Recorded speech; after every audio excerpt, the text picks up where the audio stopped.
तो स्टूडेंट, कल मैंने आपको बताया था कि किस प्रकार समाजशास्त्र जो है अन्य सामाजिक विज्ञानों से संबंधित है। आज आता है कि समाजशास्त्र किस प्रकार मनोविज्ञान से संबंधित है। मनोविज्ञान बोलते हैं साइकोलॉजी। ठीक है, ध्यान से समझिए, क्योंकि आज का चैप्टर अगर समझोगे तो समझ में आएगा, वरना तो थोड़ा मुश्किल है। कल मैंने बताया था कि जैसे समाजशास्त्र है, सोशियोलॉजी है, जो उसका रिलेशन है, संबंध, वो अन्य सामाजिक विज्ञानों से है। समाजशास्त्र का संबंध अन्य सामाजिक विज्ञानों से क्या है। ठीक है, कैसे? मैं कहने लगूं मेरा संबंध कृषकों से नहीं है, किसानों से मेरा कोई लेना देना नहीं है, या इंडस्ट्रियल से हमारा कोई लेना देना नहीं है, तो हम जो ये कपड़े बने पहन रहे हैं, जो मैं टेक्नोलॉजी का यूज कर रही हूँ, किसकी देन है? बड़ी बड़ी इंडस्ट्रीज की। तो कहीं ना कहीं मैं उनसे क्या हूं? इंटरकनेक्टेड हूं, है ना। और अगर मैं कहने लगूं कृषकों से, किसान जो हमारे पीजेंट्स है, नहीं है, तो मैं अनाज कौन सा खा रही हूं? किसानों का। ठीक है, उन्हीं के द्वारा उगाया हुआ। तो इस प्रकार हम कह सकते हैं कि है, हमारा रिलेशन है, लेकिन हमें समझना पड़ता है कि कैसे है। ठीक है, किसी चीज को हम डीपली जानेंगे तो हमें पता चलता है कि नहीं, वास्तव में है। ठीक है, अब आता है समाजशास्त्र और मनोविज्ञान के बीच संबंध, सोशियोलॉजी एंड साइकोलॉजी। सबसे पहले तो ये देखो, दोनों में किस चीज का अध्ययन होता है? समाजशास्त्र किसका अध्ययन करता है? समाज का, सामाजिक व्यवस्थाओं का। समाज, वैसे हम कहते हैं समाजशास्त्र समाज का वैज्ञानिक अध्ययन है। ठीक है, समाजशास्त्र समाज का वैज्ञानिक अध्ययन है। तो समाजशास्त्र समाज का सामाजिक व्यवस्थाओं का अध्ययन है। मनोविज्ञान क्या है? मनोविज्ञान व्यक्तित्व का अध्ययन है, मनुष्य के मानसिक क्रियाओं और दशाओं का। देखिए मैंने यहां लिखा है, मस्तिष्क एवं मानसिक प्रक्रियाओं का विज्ञान है। कैसे है? क्योंकि आपको मैं समाजशास्त्र पढ़ाती आ रही हूं, तो आज मैं सबसे पहले तुम्हें मनोविज्ञान क्लियर करूंगी कि साइकोलॉजी क्या है, मनोविज्ञान क्या है। देखिए बहुत ध्यान से समझिएगा। मैंने तुम्हें बताया मनोविज्ञान व्यक्ति के मस्तिष्क की मानसिक प्रक्रियाओं का अध्ययन है। ठीक है, प्रक्रियाओं का मस्तिष्क एवं मानसिक प्रक्रियाओं का विज्ञान है, और इसका केंद्रीय अध्ययन विषय है व्यक्तित्व, जिसको इंग्लिश में बोलते हैं पर्सनालिटी। इसका केंद्रीय अध्ययन विषय है व्यक्तित्व, यानी पर्सनालिटी। पर्सनालिटी परसोना से बनी है। परसोना एक शब्द है, पर्सनालिटी। ठीक है, किन्हीं व्यक्ति को हम देख के कहते हैं वाह क्या बात है, व्हाट अ पर्सनालिटी, होता है ना। पर्सनालिटी हमारे हाथ में है, हम इसको अच्छा बना सकते हैं और हम इसको, अपनी पर्सनालिटी को बेकार बना सकते हैं। ठीक है, बीइंग अ टीचर या बीइंग अ डॉक्टर, बहुत सारे डॉक्टर्स होंगे आपने देखने में, कई बार हम कंफ्यूज हो जाते हैं, ये कंपाउंडर तो नहीं है, कई बार हमसे मिस्टेक हो जाती है।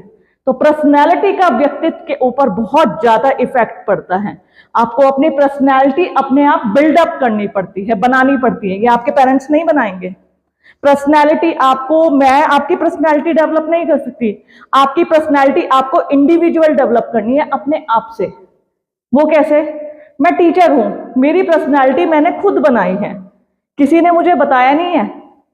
जैसे तुम ड्रेसिंग सेंस देखते हो, मैं हमेशा कोशिश करती हूँ, जब से मैंने टीचिंग स्टार्ट, मैं साड़ी पहनूं, मुझे साड़ी पहननी नहीं आती थी, या मुझे वो साड़ी कंफर्टेबल बहुत ज्यादा नहीं लगती है, लेकिन पर्सनालिटी मैंने क्या कहा था, अपने हाथ से बनाई जाती है और अपने हाथ से ही बिगाड़ी जाती है। तो पर्सनालिटी को डेवलप करना हमारे इंडिविजुअल, पर्सनल के हाथ में है, इंडिविजुअल के हाथ में है। और जो हमारी साइकोलॉजी है, मनोविज्ञान है, वो वास्तव में क्या है? यही सब है। साइकोलॉजी जो है हमारी मनोविज्ञान की जो हम बात करते हैं, वो इसी का अध्ययन करता है, व्यक्ति की मस्तिष्क। देखिए हम किन्हीं लोगों के व्यवहारों से बहुत प्रभावित होते हैं कि बहुत अच्छा व्यवहार है, बहुत हंसमुख है, चेहरे से ही देखने से पता चल जाता है।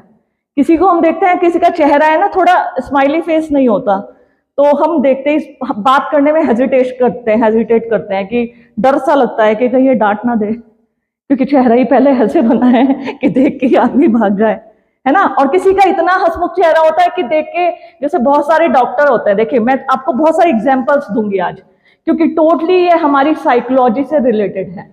आप किसी डॉक्टर के पास जाते हैं तो वो इतने हंसमुख होते हैं, देखते ही आधी बीमारी तो उनको देखते ही दूर हो जाती है।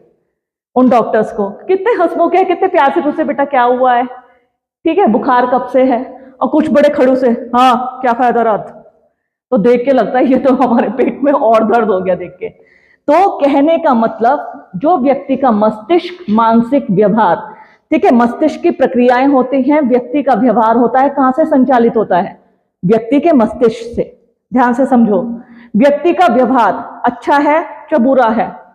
किन्हीं लोगों को हमने मेंटली डिस्टर्ब देखा है, मेंटली डिस्टर्ब जिन्हें हम कहते हैं कि ये मेंटली डिस्टर्ब है, ठीक है, उनको ना सर्दी का आभास होता है ना गर्मी का आभास होता है, वो कुछ ना कुछ बड़बड़ाते रहते हैं, उन्हें ये नहीं पता है कहाँ क्या बोलना है, फिर हम कहते हैं ये तो पागल है, फिर हम एक शब्द दे देते हैं ये तो पागल है। पागल नहीं है, उसका मेंटली डिस्टर्ब है। अब मैं यहाँ थोड़ी साइंस की बात करूंगी। मस्तिष्क का अध्ययन जो होता है साइंस में होता है। साइंस में हमने देखा है मस्तिष्क 3 भागों में डिवाइड है, अग्र मस्तिष्क, मध्य मस्तिष्क और पश्च मस्तिष्क। अगर आप साइंस में कभी ये अपनी माइंड की जो स्ट्रक्चर होता है ना वो ऐसे होता है, तो उसका आगे का भाग अग्र मस्तिष्क, मध्य मस्तिष्क और पश्च मस्तिष्क। हमें भूख लगना, हमें प्यास लगना, हमें सर्दी लगना, हमें गर्मी लगना, हमें गुस्सा आना, हमें प्यार आना, सब यहां से होता है, सब यहां से होता है, सब मस्तिष्क में घटित होते हैं। अगर तुम कहोगे हमें भूख लगी है, भूख पेट से नहीं लगती, भूख मस्तिष्क से लगती है। तुम कहोगे नहीं मैडम कैसी बात कर रहे हो, जब पेट खाली होगा तभी तो भूख लगेगी। अच्छा बोलो मैं सही हूं या गलत? पेट जब खाली होगा तभी तो भूख लगेगी। तो फिर जब मेंटली डिस्टर्ब लोग होते हैं उन्हें पता नहीं होता वो उन्हें कितना खाना है, या उन्हें भूख लगी भी है या नहीं।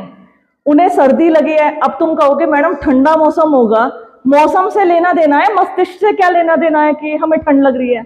देखो बच्चों, सारा खेल हमारे मस्तिष्क का है, चाहे भूख लगने से, चाहे प्यास लगने से, चाहे हंसने से, चाहे रोने से, चाहे ईर्ष्या, घृणा, द्वेष, ये सब मस्तिष्क के बहुत सारे हमारे मस्तिष्क में से हार्मोन्स निकलते हैं। कई बार हमें बहुत गुस्सा आ जाता है, वो भी यहीं की घटना है। कई बार हम बहुत प्रसन्न होते हैं, बहुत खुश, और हंसते ही रहते हैं, कोई मजाक हो गया तो हंसते रहेंगे, सब यहीं की। तो मनोविज्ञान क्या है? मनोविज्ञान व्यक्ति के मस्तिष्क और मानसिक प्रक्रियाओं का अध्ययन है। जो व्यक्ति, देखिए जब कोई, कई बार लोग जो होते हैं गुमसुम हो जाते हैं, कोई उनकी घटना उन्हें प्रभावित कर देती है, तो वो कहाँ जाते हैं? साइकेट्रिस्ट के पास, मनोचिकित्सक जिसे बोलते हैं। हम कहते हैं ना मनोचिकित्सक देखते हैं। बहुत सारे स्टूडेंट्स की बहुत सारी वो रहती है, मैडम डिप्रेशन हो गया। पहले डिप्रेशन किसी को पता ही नहीं होता था, किसे कहते हैं, किस चिड़िया का नाम है डिप्रेशन। अब तो छोटा छोटा बच्चा मुझे डिप्रेशन हो गया, तुझको किस चीज का डिप्रेशन हो गया? छोटे बच्चे 8th क्लास के, 6th क्लास के डिप्रेशन हो गया, पढ़ाई का डिप्रेशन। What is depression? ये कहां से आया? डिप्रेशन कहां से आया? क्यों आया? क्या होता है ये डिप्रेशन? तो कहीं ना कहीं मनोविज्ञान व्यक्ति के मस्तिष्क, मानसिक प्रक्रियाओं का अध्ययन है, जो व्यक्ति के मस्तिष्क में घटती है और जो व्यक्ति व्यवहार करता है। जो मैं पर्सनालिटी की बात करी थी कि मनोविज्ञान का केंद्रीय अध्ययन विषय है पर्सनालिटी, यानी व्यक्तित्व। मैंने व्यक्तित्व की बात की है। बहुत सारे स्टूडेंट्स देख के मुझे लगता है, अब तुम्हें एक फैक्ट बताऊं, मैं टीचर हूं, ठीक है, लेकिन मैं बहुत सारे स्टूडेंट से प्रभावित होती हूँ। मैं सोचती हूँ कितने अच्छे बच्चे हैं, क्या आत्मविश्वास है, कैसे बोलने का तरीका है, और ये शब्दों का चयन कैसे करते हैं। जब वो मंच पे खड़े होते हैं, एक एक शब्द सोने की तरह, हीरे की तरह चमकता हुआ उनके मुंह से निकलता है, तो लगता है ये कहां से आ गए। तो ऐसा नहीं है मैं परफेक्ट हूं, मैं परफेक्ट नहीं हूं, मैं भी बच्चों को देखती रहती हूं, सीखती रहती हूं, कोशिश करती हूं। देखो बच्चों, कितना आत्मविश्वास है बच्चों के अंदर। तो पर्सनैलिटी बनाई जाती है, और मनोविज्ञान का केंद्रीय अध्ययन विषय है पर्सनैलिटी। उसमें जब व्यक्ति के व्यवहार दशाओं का अध्ययन किया जाता है, तो व्यक्ति की पर्सनैलिटी का भी अध्ययन किया जाता है। अब मैं आपसे एक बात बताती हूं, आप सब टिहरी में रहते हैं, जब कभी आपका चाउमीन खाने का मन होता है, आप कहां जाते हो बेटा? होटल, कोई स्पेशल होटल है या सब ठीक अच्छी बनाते हैं? सब कोई एक स्पेशल जगह से बने हैं, लोगों को भीड़ रहती है और कुछ खाली खड़े रहते हैं, उनकी दुकान पे कोई आता ही नहीं है। तो यहां बात आ जाती है प्रतिष्ठा की, प्रेस्टीज की। ठीक है, बहुत सारे डॉक्टर होते हैं लेकिन भीड़ किसी दो के यहां रहती है, प्रेस्टीज। बहुत सारे पार्लर होते हैं लेकिन जाते हम किसी के यहां हैं, प्रेस्टीज। बहुत सारे टीचर्स हैं, मैं देखती हूं, मैं खुद टीचर हूं लेकिन मैं बहुत सारे टीचर से प्रभावित हूं। विकास दिव्य कीर्ति जी जो आईएएस दृष्टि के हैं, मैं उन्हें बहुत देखती हूं, मुझे बहुत अच्छे लगते हैं। खान सर भी मुझे बहुत अच्छे लगते हैं। और मेरे टीचर थे डॉक्टर टी.आर. सिंह, वो तो मेरे सबसे बड़े, जिसे कहते हैं आदर्श, आइडियल पर्सन। वो इस दुनिया में नहीं है लेकिन वो, उनके साथ मेरी फोटो है, कभी शेयर करूंगी तुम्हारे साथ। जहां मैं खड़ी हूं उनकी वजह से, डॉक्टर टी.आर. सिंह। तो पर्सनैलिटी बनाने से बनती है। और प्रेस्टीज की जो मैंने बात की है ना, जो अपने व्यक्तित्व के अनुरूप, अपने दायित्वों के अनुरूप अच्छा कार्य करते हैं तो उनकी प्रेस्टीज बन जाती है। जैसे हमने कहा, मिठाई तो सबके काफी दुकानें बनती हैं, किन्हीं दो दुकानों पे जाते हैं क्योंकि उन्होंने अच्छा माल रखा, ताजी मिठाई बनाते हैं तो लोग उन्हीं के पास जाते हैं। तो क्या होता है, वो प्रेस्टीज डेवलप हो जाती है, प्रतिष्ठा जिसको हम हिंदी में बोलते हैं, प्रेस्टीज। ये साइकोलॉजिकल वर्ड है, कहीं ना कहीं इनका अध्ययन मनोविज्ञान में भी होता है और समाजशास्त्र में भी होता है। अभी मैं बताऊंगी समाजशास्त्र का संबंध मनोविज्ञान से कैसे है। ठीक है, अभी मैंने तुम्हें क्या बताया, मनोविज्ञान किसका अध्ययन है, मस्तिष्क का, मानसिक क्रियाओं का, व्यवहारों का। और इसकी केंद्रीय अध्ययन विषय वस्तु है पर्सनैलिटी, व्यक्तित्व। ध्यान में रखना इन शब्दों को, पर्सनैलिटी हिंदी में व्यक्तित्व। ठीक है, इस बार तुम्हारा कम्युनिकेशन स्किल भी होगा, एक कंपलसरी पेपर है ना, देखना जरा तुम, उस पे मेरी वीडियोस बनी हैं और बहुत सारे क्वेश्चन बच्चों के ऑब्जेक्टिव एग्जाम में उसी से आते हैं।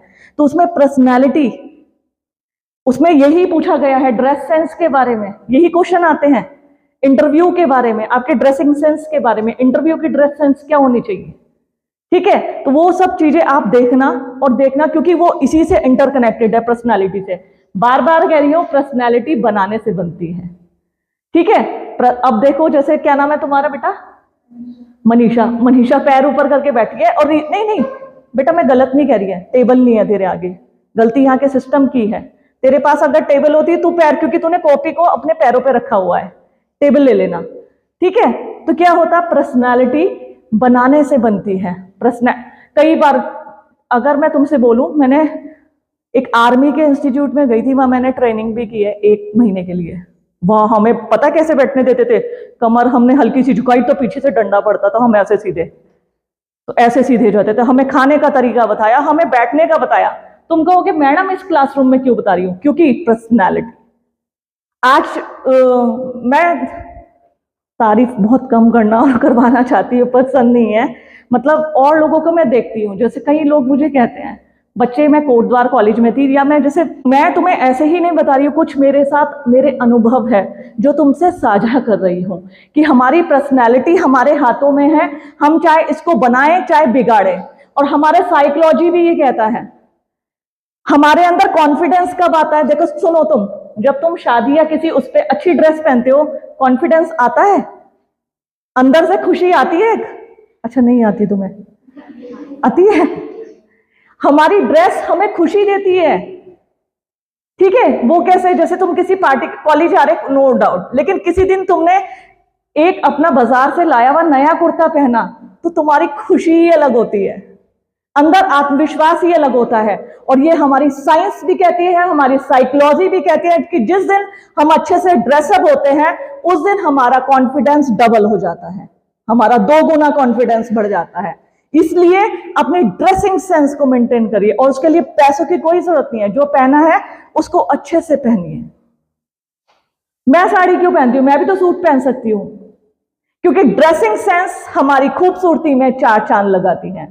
और आज तुम बच्चों से एक गुजारिश, कि हो सके तो अब अपनी कॉलेज की ड्रेस बनवा लो, रोज मत पहनना, मैं तुम्हें डेज बताऊंगी, 4 दिन पहन लो, 2 दिन अपने कैजुअल में आना, उससे क्या आएगा, तुम्हारी खूबसूरती में 4 चांद। यहां मैं देखती हूँ बच्चे के अंदर एक वो बनाए, ड्रेस नहीं पहनेंगे, मैडम नीला कुर्ता, ये ड्रेस सेंस हमारे अंदर कॉन्फिडेंस लाती है, इक्वालिटी लाती है। अभी जैसे हमें लगता है कि इसने तो ये पहना, इसने ये पहना, इसने जीन्स, इसने टॉप पहना है, अगर कोई मुझसे कहने लगे, मैं तो हमेशा, अगर वो बहुत से लोग कहते हैं टीचर साड़ी में आएंगे, मैंने तुम्हें बताया कि मैंने तो साड़ी ही अपना ड्रेसिंग सेंस बनाया है, क्योंकि इससे गजब मुझे पढ़ाने का जो आत्मविश्वास है, तुमने देखा होगा मैं रटती नहीं हूं। ये मेरा ड्रेस सेंस मेरे को आत्मविश्वास के माध्यम से मेरे बोलने में चार चांद लगा देता है। मैं तुम्हारे सामने खड़े होके बिना हेजिटेशन के बोल पाती हूं, क्योंकि मेरा ड्रेसिंग सेंस। और ये कोई बुरी बात नहीं है, तुम जाके देखना। और ये तुम्हें सीखने को कब मिलेगा? जब तुम जॉब में जाओगे, तब तुम्हें मेरी याद आएगी। तब तुम, मुझे पता है मेरा से पढ़ा हुआ हर बच्चा अपनी ड्रेसिंग सेंस पे बहुत ध्यान देता है, मेरे से पढ़ा हुआ बच्चा। सचिन मेरा स्टूडेंट है, बीएससी की थी, लेकिन उसने एमए सोशियोलॉजी से किया था। फिर उसका सिलेक्शन हुआ, उसकी टॉप 3 रैंक आई उत्तराखंड लोक सेवा आयोग से। इस समय सचिन लखनऊ में ट्रेनिंग कर रहा है। सचिन कह रहा है कि मैडम, वहां मुझसे पूछा गया कि तुमने सोशियोलॉजी क्यों लिया बीएससी के बाद, और आपका पढ़ाया हुआ मुझे यहां काम आ रहा है मेरी ट्रेनिंग में, पुलिस की ट्रेनिंग में। तो ये रीजंस है, बहुत सारे रीजंस। वो कहते हैं मैडम ड्रेस, वो हमारी ड्रेसिंग सेंस पर हमें बताते हैं। तो वो कहते हैं तुम्हारा ड्रेसिंग सेंस बहुत अच्छा है, तुम्हारी पर्सनालिटी बहुत अच्छी है। तो ये हम अपने आप बिल्डअप कर सकते हैं, टोटली हमारे हाथ में है। और ये आज मैं साइकोलॉजी में तुम्हें पढ़ा रही हूँ, मनोविज्ञान में, क्योंकि मनोविज्ञान कहता ही यही है।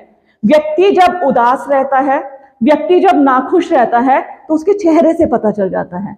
उसका कपड़ा पहनने का मन नहीं करता, उसका खाने का मन नहीं करता, उसका मन उदासी आ जाती है, रोने का मन करता है। जब हम खुश होते हैं तो हमारा खाने का भी मन करता है, पढ़ने का भी मन करता है, अच्छी ड्रेस भी पहनने का मन करता है।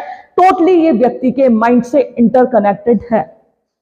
तो मनोविज्ञान है व्यक्ति के मानसिक मस्तिष्क का अध्ययन, मानसिक दशाओं का अध्ययन, व्यक्ति के व्यवहारों का अध्ययन। और इसकी केंद्रीय अध्ययन वस्तु है पर्सनैलिटी, व्यक्तित्व। जहां समाजशास्त्र क्या है? समाज का अध्ययन है, सामाजिक व्यवस्थाओं का अध्ययन है। इसमें हम परिवार, विवाह, नातेदारी व्यवस्था, सामाजिक प्रक्रियाएं, इनका अध्ययन करते हैं। किसमें? समाजशास्त्र में। फिर से रिपीट कर रही हूं, समाजशास्त्र समाज का अध्ययन है, सामाजिक व्यवस्थाओं का अध्ययन है। इसमें हम परिवार, विवाह, नातेदारी, सामाजिक प्रक्रियाएं, इनका अध्ययन करते हैं। जैसे मनोविज्ञान का केंद्रीय विषय है व्यक्तित्व, ऐसे ही समाजशास्त्र का केंद्रीय विषय, समाजशास्त्र का केंद्रीय विषय है उसकी किसकी परिस्थिति? व्यक्तित्व और व्यक्ति, और इसकी है परिस्थिति, परिस्थिति और समाज। समाजशास्त्र का केंद्रीय विषय है समाज और उसकी परिस्थिति। अब तो मैं बताती हूं इन दोनों में इंटरकनेक्शन कैसे है। मैंने यहां कुछ वो पॉइंट लिखे हैं मनोविज्ञान के। संवेग, संवेग बोलते हैं इमोशंस। इमोशंस मतलब हमारे इमोशंस, कई बार हमारे इमोशन हर्ट हो जाते हैं, है ना। हर्ट इन द सेंस हम बहुत अच्छा लिखते हैं, बहुत अच्छा। जैसे मैंने खाना ही बनाया, बड़े उत्साह से बनाया, सुबह से लगी हुई थी, फिर मैंने खाना परोसा, फिर मैं परोस के सबके चेहरे देखने लग गई। अब रिप्लाई आएगा, अब फीडबैक आएगा, सबने कहा छी ये क्या बना है, नमक कितना ज्यादा है, और मेरी आंखों में आंसू। इमोशंस, संवेग, क्योंकि मैंने अपने पूरे मनोभाव से उस खाने को बनाया था, लेकिन खाने वाले को वो अच्छा नहीं लगा और मेरे इमोशंस हर्ट हो गए, है ना। ऐसे ही तुमने कोई ड्रेस बनवाई बहुत अच्छी, सब कहेंगे हो ये क्या बनवा पहन रही है, बड़ी अजीब लग रही है, अच्छा नहीं लग रहा है। तो इमोशंस, मनोविज्ञान में हमारे इमोशंस, हमारे मोटिव्स, हम मोटिव्स बोलते हैं प्रेरक, हमें प्रेरणा भी मिलती है। जैसे उसी खाने पे यदि हमें एप्रिसिएशन, मम्मी कहती क्या खाना बनाया है, और सब लोग कहते वाह क्या बनाया, अब यार खाने में मजा ही आ गया, तो हमें क्या मिला उससे? मोटिवेशन, उससे हमें प्रेरक मिले, मोटिव्स मिले। देखिए, संवेग इमोशंस, प्रेरक मोशन, चालक ड्राइव्स, लर्निंग यानी सीखना। मैंने तुम्हें बताया था सीखना एक प्रोसेस है, ठीक है। जैसे तुमने खाना खाना कैसे सीखा? तुम्हें याद ही नहीं है, बचपन में सीखा था वो तो, हमारी मम्मी ने हमें खाना सिखाया। हमारी मम्मी ने हमें चलना सिखाया, तुम्हारे टीचर ने तुम्हें लिखना, जैसे प्राइमरी स्कूल में गए होंगे, तुम्हें लिखना सिखाया, और इस समय भी तुम सीख रहे हो, लर्निंग प्रोसेस में हो सब लोग। मैं तुम्हें पर्सनालिटी डेवलप करना सिखा रही हूँ, आत्मविश्वास कैसे लाएं ये सिखा रही हूँ, एग्जामिनेशन में अच्छे राइटिंग स्किल्स कैसे डेवलप करें ये सिखा रही हूँ। तो ये सीखने की प्रक्रिया मैंने तुमसे कहा था व्यक्ति के जन्म से चलती है और मृत्यु पर्यंत तक। याद है तुम्हें कुछ किसी को? मैंने बताया था कि सीखना व्यक्ति जन्म से शुरू करता है और अंतिम व्यक्ति तक सीखता रहता है। कैसे? बुजुर्ग व्यक्ति कैसे सीखता है? हाँ हाँ, जागृति, हाँ, वेरी गुड, मैंने तुम्हें बताया था। ऐसे नहीं है सीखने की जो प्रोसेस है वो बंद हो जाती है। जैसे बुजुर्ग व्यक्ति हो जाते हैं, उनके हाथों की ग्रिपिंग कम हो जाती है। ग्रिपिंग मतलब वो पकड़ते हैं, हाथ कांपते हैं, सामान गिर जाता है। दिखना कम हो जाता है, कानों से सुनना कम हो जाता है। चलने में कठिनाई आती है तो वो किसका सहारा लेते हैं? स्टिक से चलना सीखते हैं, वो स्टिक से चलना सीखते हैं। चश्मा लेते हैं, चश्मे से देखने के प्रयास करते हैं, कानों की मशीन लगा ली, और या फिर ध्यान दे के सुनना सीखते हैं। तो वो भी सीखने की प्रोसेस में है। तो लर्निंग जो प्रोसेस है, जो मनोविज्ञान का भी पार्ट है और वो समाजशास्त्र का भी पार्ट है। अब बताती हूं इन दोनों में रिलेशन। हमने मनोविज्ञान के पॉइंट्स पढ़े, संवेग, emotions, motives, drives and learning, और इसकी केंद्रीय अध्ययन जो वस्तु है वो है पर्सनैलिटी। ये सब हम मनोविज्ञान में अध्ययन करते हैं। हम समाजशास्त्र में समाज का अध्ययन करते हैं। व्यक्ति सीखता कहां पर है? सोसाइटी में। समझो मेरी बात, यहां मनोविज्ञान में सीखने, मनोविज्ञान कहता है हमारा व्यक्ति से संबंध है, परिस्थिति से संबंध नहीं है। मनोविज्ञान कहता है हमारा व्यक्ति से संबंध है, उसकी परिस्थिति से संबंध नहीं है। समाजशास्त्र कहता है हमारा संबंध व्यक्ति की परिस्थिति से है। तो दोनों इसलिए इंपॉर्टेंट है क्योंकि मनोविज्ञान के, समाज के बिना मनोविज्ञान की कल्पना नहीं की जा सकती। कैसे? जो व्यक्ति सीखता है कहाँ रह के सीखता है? समाज में रह के, सोसाइटी में रह के सीखता है। जो उसका इमोशंस है वो किससे प्रभावित होते हैं या किससे वो कभी खुश कभी दुख कभी गम? समाज में रह के, परिवार में रह के। जो हम सीखते हैं, मोटिव्स जो हमें प्रेरणा देते हैं, अगर समाज ना हो तो हमें प्रेरणा कौन देगा?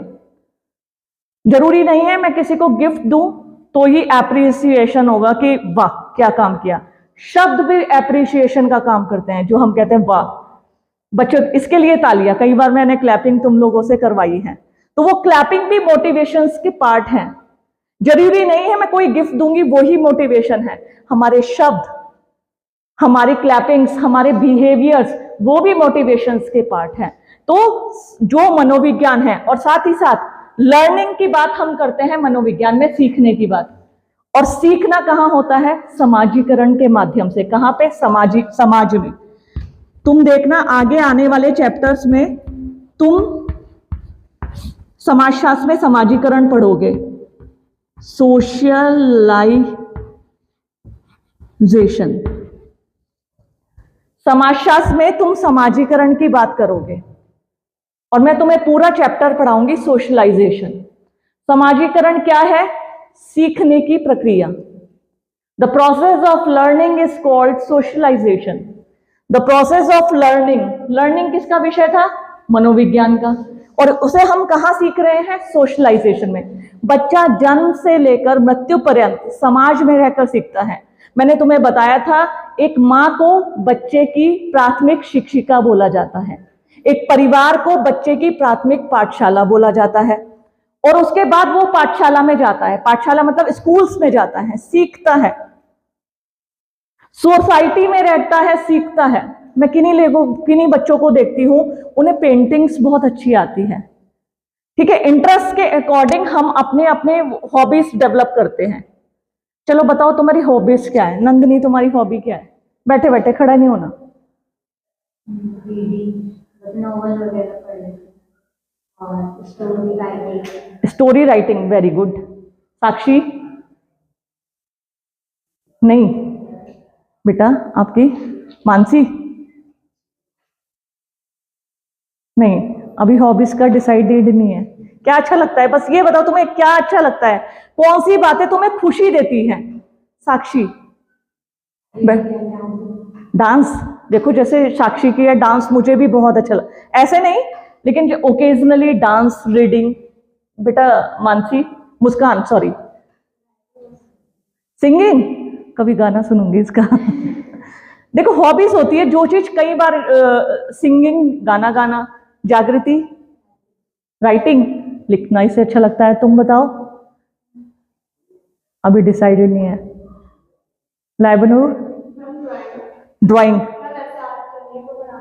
बनाती हो तो मेहंदी भी लगाती होगी, मैं भी लगाती हूँ मेहंदी, और मैं देख रही हूँ उसके हाथ किसने लगाई, खुद से, मैं भी लगा लेती हूँ। देखो कितनी अच्छी बात है। देखो मैं ये नहीं कह रही हूँ, ये तुम्हारे स्किल्स हैं और ये अप्रिशिएबल स्किल्स हैं तुम्हारे सबके, होने चाहिए। तुम आगे की लाइन इंटरेस्ट डेवलप करो, थोड़ा बाहर निकलो, थोड़ा सा ड्राइंग, थोड़ी सी मेहंदी लगाना भी, लड़कियों को थोड़ा सा डांस भी आना चाहिए, सिंगिंग भी आनी चाहिए, इससे आत्मविश्वास बढ़ता है। जैसे नंदनी ने बताया, जैसे नॉवल पढ़ना लिखना अच्छा लगता है, ये सब हम सीखते हैं। सीखना मनोविज्ञान का विषय है, लेकिन वास्तव में अगर हम देखें, लर्निंग प्रोसेस जो है सोशलाइजेशन के माध्यम से समाज का विषय है। समाजशास्त्र में हम इसको पढ़ते हैं, किसको, सोशलाइजेशन को, समाजीकरण को, क्योंकि समाजीकरण के माध्यम से ही हमने, देखो जैसे साक्षी है, उसको मेहंदी आता है, जरूर इसने पहले किसी को देखा होगा, ठीक है साक्षी, तो उन्हें लगाते देखा होगा, फिर उनसे पूछा कि कैसे लगती है, फिर इसने कोशिश की और इस कोशिश करते करते सीखते सीखते इसको आ गई, है ना। ऐसे ही जो हमारी हॉबीज होते हैं, जैसे डांस हो गया, सिंगिंग हो गई, हम पहले किसी को देखते हैं, फिर हमारे अंदर से वो निकलते हैं इमोशंस, यार ये तो अच्छा लग रहा है, ये वाला गाना भी अच्छा है, इसमें डांस भी अच्छा लग रहा है, चलो मैं स्टेप्स करके देखती हूँ मुझे आता है क्या। मैं ना गढ़वाली डांस मुझे बहुत अच्छा लगता था, तो मेरे स्टूडेंट्स कोटद्वार में, तो वो बहुत अच्छा गढ़वाली डांस करते थे। तो एक बार एनसीसी कैंप था, राजभवन में मेरे स्टूडेंट्स को जाना था, राज्यपाल जी के यहाँ, तो हमारे ऑडिटोरियम में बच्चे था, तो तुम यकीन मानोगे उन्होंने मुझे स्टेप सिखाए, तो पूरे ग्रुप्स के साथ मैंने गढ़वाली डांस किया था, वो है मेरे पास वीडियो, शेयर करूंगी। तो जब हम देखते हैं सामने वाले को और उससे प्रभावित होते हैं और हम सीखते हैं, तो socialisation is the process of learning. समाजीकरण सीखने की प्रक्रिया है, और मात्र पढ़ना लिखना ही सीखना नहीं है, डांस करना भी सीखना है, इवन कपड़े पहनना भी, सलीका भी ये सीखना है, खाना खाना के तरीका भी सीखना है, बालों को अच्छे से कॉम्ब करना, हेयर स्टाइल बनाना ये भी सीखना है, इवन मोबाइल चलाने का तरीका भी कैसे चलता है, कौन कौन से ऐप यूज कर सकते हैं, अपने पढ़ने में हम कैसे यूज कर सकते हैं, ये भी सीखना है। तो ये प्रोसेस है जो जिसे हम समाजशास्त्र में पढ़ते हैं। देखिए अगर हम समाजशास्त्र और मनोविज्ञान की बात करें, तो यहाँ फ्रायड थे, सिगमंड फ्रायड, फ्रायड इनका नाम था, ये साइकेट्रिस्ट थे, मनोचिकित्सक, और फ्रायड को हम सोशियोलॉजी में भी पढ़ते हैं, सिगमंड फ्रायड को। ध्यान रखना, चार्ल्स कूले, जीएस मीट और फ्रायड क्यों पढ़ते हैं, तो आप लोगों ने कई बार सुना होगा इसकी ईगो हर्ट हो गई, सुना है, ईगो, ईगो शब्द सुना है, ईगो किसे कहते हैं, ईगो, बहुत ईगो है इसके अंदर, बात नहीं करती है जल्दी से किसी से, एटीट्यूड के वे में ले जाते हैं हम लोग ईगो को ना, कि देखो कितना एटीट्यूड है, फिर हम कहते हैं ईगो, है ना। वास्तव में इसका वास्तविक अर्थ हमें नहीं पता है। फ्रायड ने id, ego and super ego की बात की है। सिगमंड फ्रायड ने इड, ईगो, सुपर ईगो, वो कैसे की है। इड कहते हैं व्यक्ति का स्वयं, सेल्फ, सेल्फ कहते हैं मैं, मेरा, है ना, सेल्फ, मेरी नौकरी, मेरा नाम, ये सब मेरा सेल्फ है। ईगो, ईगो अच्छे बुरे को कुछ नहीं देखता, ईगो में अच्छा बुरा का कोई प्रश्न नहीं उठता। जैसे एक व्यक्ति को भूख लगी है, वो उसकी क्या है, इड है, उसका सेल्फ है, क्योंकि वो भूख उसे लगी है, ठीक है, लेकिन उसके पास पैसे नहीं है, ना कुछ खाने को भी नहीं है, बस उसे भूख लगी है। ईगो, उसका ईगो कहते हैं भूख शांत कर, खाना ला। अब वो चाहे कैसे भी ला, कमा के ला चाहे चोरी करके ला, ध्यान से समझना मेरी बात। इड तो व्यक्ति की भूख हो गई, ईगो कहता है खाना खा, चाहे चोरी करके क्यों ना खा, क्योंकि तुझे भूख लगी है। सुपर ईगो, सुपर ईगो क्या कहता है, चोरी करना पाप है, तू एक बार चोरी करके खा लेगा पर जिंदगी भर पश्चाताप करेगा कि मैंने गलत काम कर दिया, इसलिए मेहनत कर, थोड़े रुक के खा ले, उस मेहनत का स्वाद ही अलग होता है। तो ये इड, ईगो और सुपर ईगो की बात की है। इससे व्यक्ति का सोशलाइजेशन होता है। ये फ्रायड को हम इसमें भी पढ़ते हैं, मनोविज्ञान में, और समाजशास्त्र में भी पढ़ते हैं। तो इस प्रकार समाजशास्त्र और मनोविज्ञान के बीच संबंध है। कैसे है? क्योंकि मनोविज्ञान व्यक्ति के मस्तिष्क मानसिक प्रक्रियाओं का अध्ययन करता है। इसमें हम संवेगों को, प्रेरकों को, चालकों को सीखने को पढ़ते हैं। समाजशास्त्र का केंद्रीय अध्ययन विषय है समाज, सामाजिक व्यवस्था, परिस्थिति। इसमें हम सामाजिकरण को की प्रक्रिया का अध्ययन करते हैं, जो कि किसका अध्ययन विषय है? मनोविज्ञान का। इस प्रकार समाजशास्त्र और मनोविज्ञान क्या है? आपस में जुड़े हुए हैं। ठीक है। क्वेश्चन